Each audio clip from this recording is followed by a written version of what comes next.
सरिता की आंखों से लगातार आंसू बह रहे थे। आंसुओं से पूरा तकिया भीग गया था।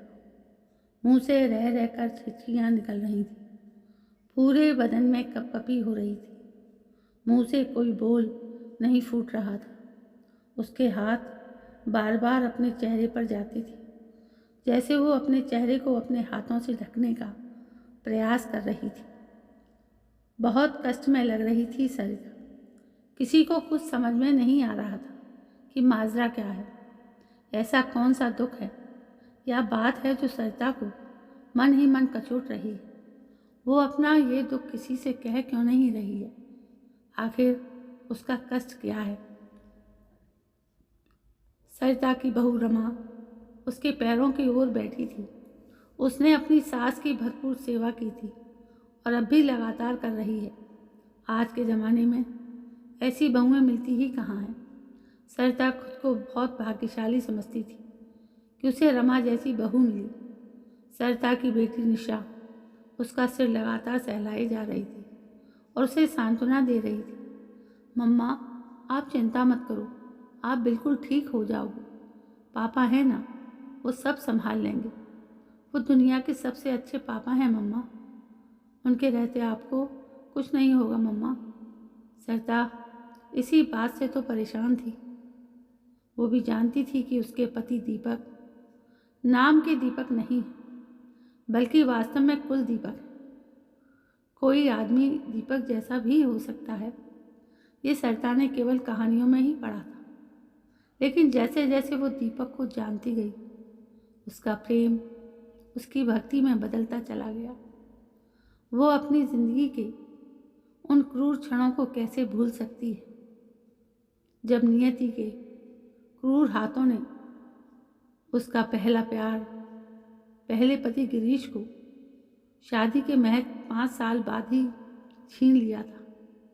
कितना प्यार करते थे गिरीश उसे यह याद नहीं है कि कभी गिरीश ने उसका दिल दुखाया हो।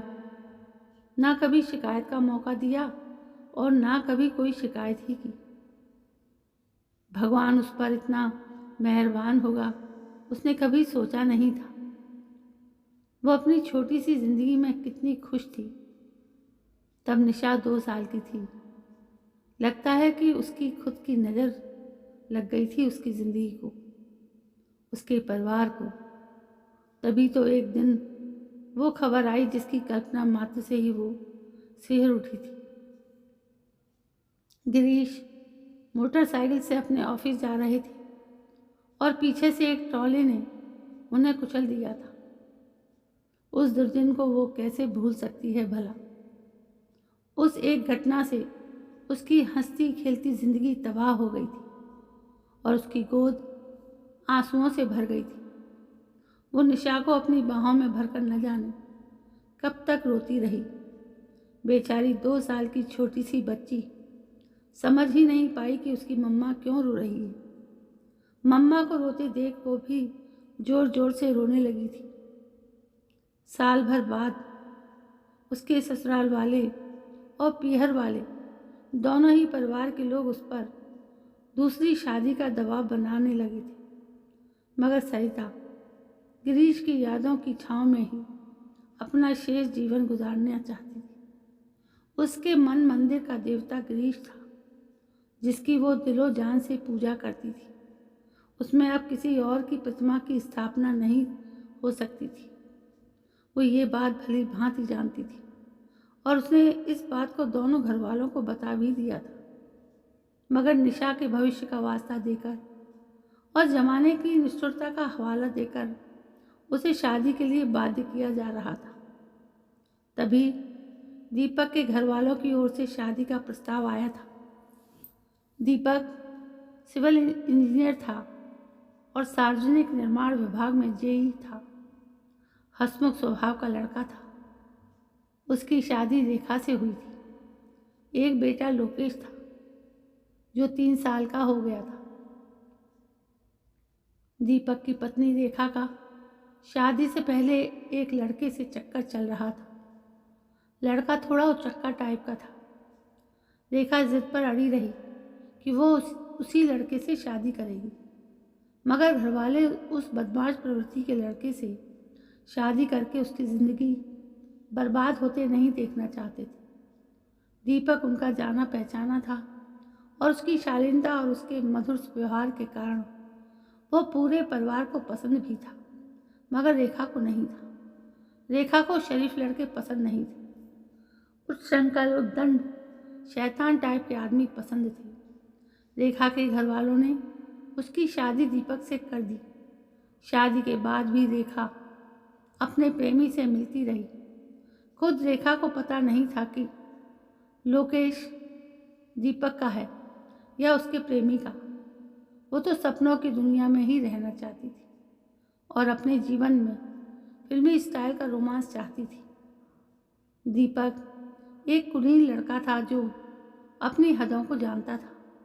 अपनी ओर से दीपक ने रेखा को सर्वश्रेष्ठ देने का प्रयास किया था, मगर जिन्हें नाले में लोट लगाने में आनंद आता हो, उन्हें गंगा जी में डुबकी लगाने में कैसे आनंद आएगा। एक दिन मालूम चला कि रेखा अपने 3 साल के बच्चे लोकेश को छोड़कर अपने प्रेमी के साथ भाग गई थी। घर में रखे सब गहने और नकदी भी ले गई थी अपने साथ। दीपक के लिए आघात मौत से भी भयंकर था। वो समझ ही नहीं पाया कि उसके प्यार में कहाँ कमी रह गई थी। उसे ये भी याद नहीं आया कि कभी उन दोनों की लड़ाई हुई हो। यद्यपि 1-2 बार रेखा ने कहा भी था कि तुम मुझसे लड़ते क्यों नहीं। इसके लिए रेखा ने प्रयास भी खूब किए थे कि वो लड़ाई करे तो इसी का बहाना बनाकर वो घर से भाग जाए, मगर दीपक पता नहीं किस मिट्टी का बना हुआ था कि वो कभी नहीं लड़ा। यहाँ तक कि जब रेखा ने उसके मम्मी पापा से अलग होने की बात जानबूझकर की, तब भी वो चुपचाप अलग हो गया था मम्मी पापा की इच्छा के विपरीत। इससे रेखा बहुत अपसेट भी हुई थी, क्योंकि इससे उसका काम तो नहीं बना था। वो खाने में जानबूझकर नमक कम या ज़्यादा डाल देती थी, जिससे दीपक कुछ कहे, मगर दीपक बिना शिकायत के खाना खा लेता था। रेखा को बड़ा अफसोस था कि दीपक से भागने का ना तो कोई बहाना दे रहा था और ना ही कोई मौका। इस पूरे समय में वो अपने प्रेमी से भी मिलती रही और फिजिकल भी होती रही। लोगों ने दीपक को ये बात बता भी दी थी। खुद रेखा ने किसी को कहते हुए सुन भी लिया था, मगर दीपक ने ना कोई रिएक्शन दिया और ना ही उससे कुछ कहा था। उस दिन वो कितनी निराश हुई थी। अब इससे ज़्यादा गंदी बात तो और कुछ हो भी नहीं सकती थी, मगर दीपक फिर भी खामोश बना रहा था। अब तो भागने के सारे रास्ते भी बंद हो गए थे। लोकेश 3 साल का हो गया था। दीपक की इच्छा थी कि एक बेटी पैदा हो जाए तो परिवार पूरा हो जाए, मगर रेखा उसकी बात कैसे मान लेती। उसे चिढ़ाने के लिए वो अभी उसे टालना चाहती थी। हालांकि दीपक ने कोई जोर जबरदस्ती कभी की नहीं थी, मगर रेखा को ये बहाना जरूर मिल गया था भागने का, और वो एक दिन भाग निकली।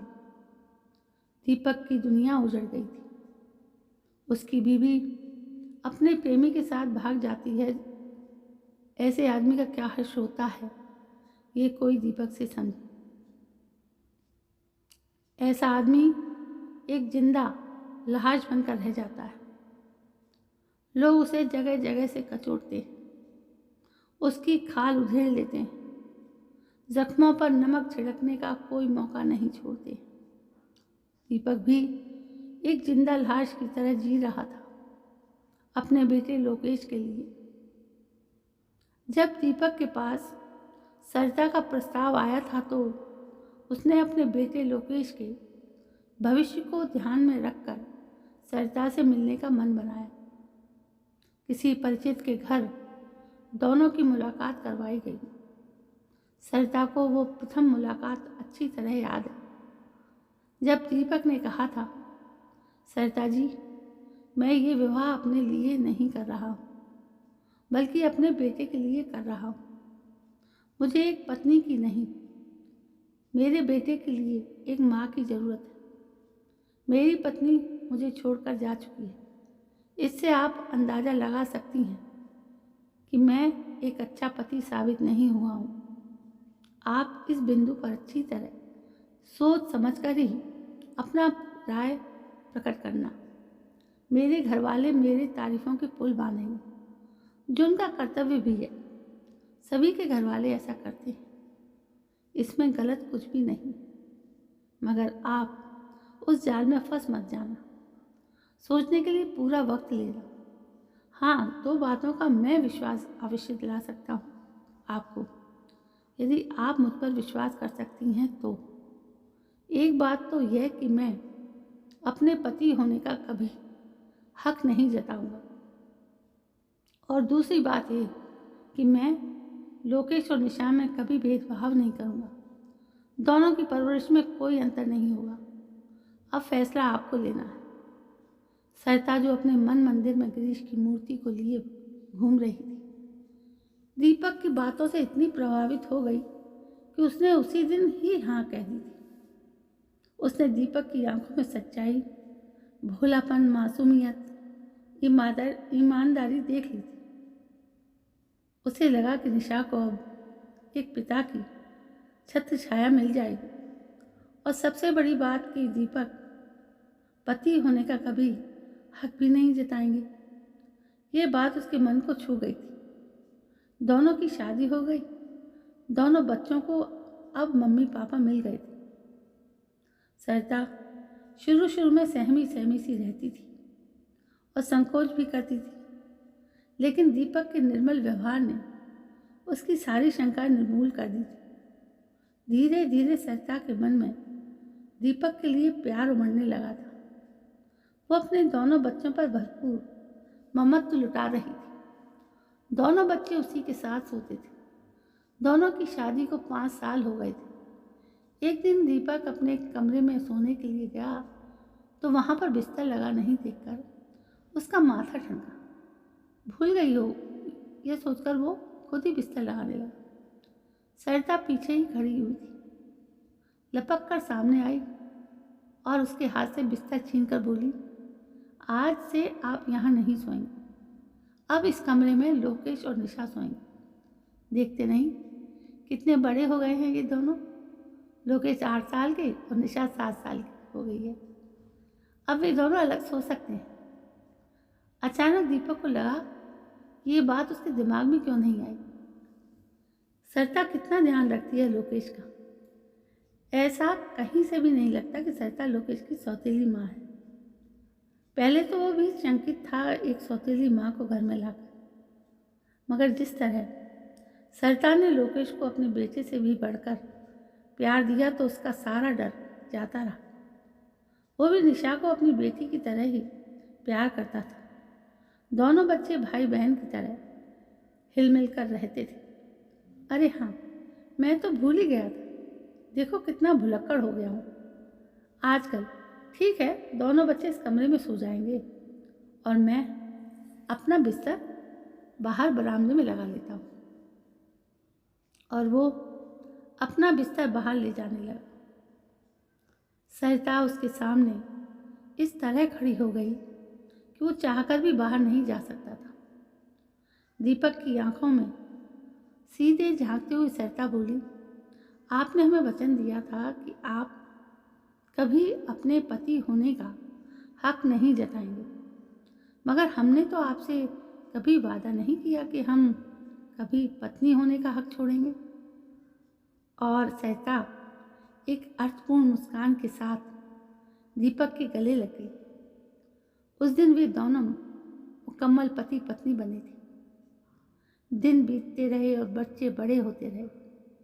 श्राद्ध पक्ष में सरिता गिरीश का श्राद्ध करती थी। दीपक ने ना तो कभी ऐतराज जताया और ना कभी गिरीश के लिए कुछ अपशब्द कहे, बल्कि जब जब भी उसे गिरीश के बारे में कहीं से कुछ सुनने को मिलता था तो वो उसकी प्रशंसा में 4 चांद लगाकर ही बोलता था।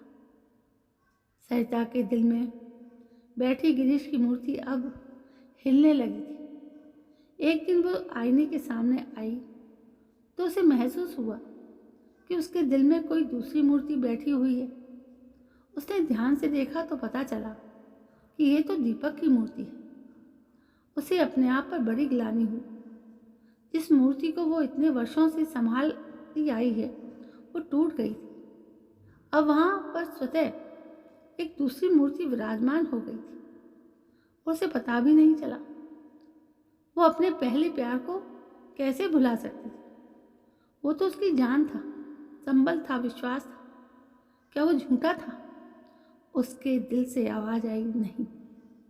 वो प्यार सच्चा था, निश्चल था, सपने जैसा था। मगर दीपक का प्यार अलौकिक है। गिरीश का प्यार डल झील की तरह था, तो दीपक का प्यार हिंद महासागर की तरह है। और इसमें कुछ भी अस्वाभाविक नहीं है। वो है ही ऐसा कि उससे हर किसी को प्यार हो जाए। रेखा कितनी मूर्ख लड़की थी जो सूरज को छोड़कर एक जुगनू के पीछे पीछे भाग रही थी। मगर जो भी होता है अच्छे के लिए ही होता है। अगर रेखा नहीं भागती तो क्या ये पारस उसके हाथ लगता? आज जब सरिता अपने जीवन की अंतिम सांसें गिन रही है, डॉक्टर ने उसे ब्लड कैंसर बता दिया है और उसे बस चंद दिनों की मेहमान घोषित कर दिया है, तो वो आज अपने आराध्य श्री कृष्ण भगवान से वरदान मांग रही थी कि अगले जन्म में उसे पति फिर से मिले। मगर वो निश्चय नहीं कर पा रही थी कि कौन सा पति मिले, गिरीश या दीपक, और इसलिए वो उद्विग्न थी, आंसू में डूबी हुई थी, दुविधाग्रस्त थी, तय नहीं कर पा रही थी कि वो किसे ज़्यादा चाहती है, गिरीश को या दीपक को। इसलिए वो लगातार रोए जा रही थी। तभी दीपक आए और उसका सिर अपनी गोद में रखकर बोले, ये क्या हाल बना लिया है सरिता तुमने। ऊपर से जब गिरीश जी तुम्हें इस हाल में देखेंगे तो क्या सोचेंगे? कहेंगे कि उनकी अमानत को मैंने संभाल कर नहीं रखा। मैं भी कैसा आदमी हूँ जो इतना सा भी नहीं कर पाया। मैं क्या जवाब दूंगा उन्हें, तुम ही बतलाओ। दीपक इससे आगे बोल नहीं पाया था। उसका गला भर आया था। सरिता ने अपना हाथ उसके होठों पर रखते हुए कहा, आपने मेरी दुविधा मिटा दी है नाथ। मैं सालों से इस मृग मरीचिका की तरह भटकती रही, अपने भूत में ही जीती रही, जबकि मेरा वर्तमान भूत से ज़्यादा हसीन है और भविष्य और भी सुनहरा होने वाला है। मगर मैं अल्प बुद्धि नारी अपने प्रभु को पहचान ही नहीं पाई। आज मुझे मेरे प्रभु के दर्शन हो गए। अब मेरा मन में कोई दुविधा नहीं है। अब मैं चैन से मर सकती हूँ। बस एक बार मुझे अपने चरण स्पर्श करने का अवसर दे दो। मैं हाथ जोड़कर आपसे विनती करती हूँ कि मुझे अगले जन्म में भी अपनी पत्नी होने का सौभाग्य प्रदान कर दो। स्वामी, यही मेरी अंतिम इच्छा है। और सरिता दीपक के चरणों की ओर झुकी और चरण स्पर्श किए और वहीं दीपक के चरणों में लुढ़क गई। तो दोस्तों, बस कहानी यहीं तक। यदि कहानी पसंद आई हो तो प्लीज़ लाइक करें, शेयर करें, कमेंट करें, और यदि चैनल पर पहली बार आए हैं तो चैनल को सब्सक्राइब करें। मैं फिर हाजिर होती हूँ एक नई कहानी को लेकर। तब तक के लिए जय हिंद, वंदे मातरम।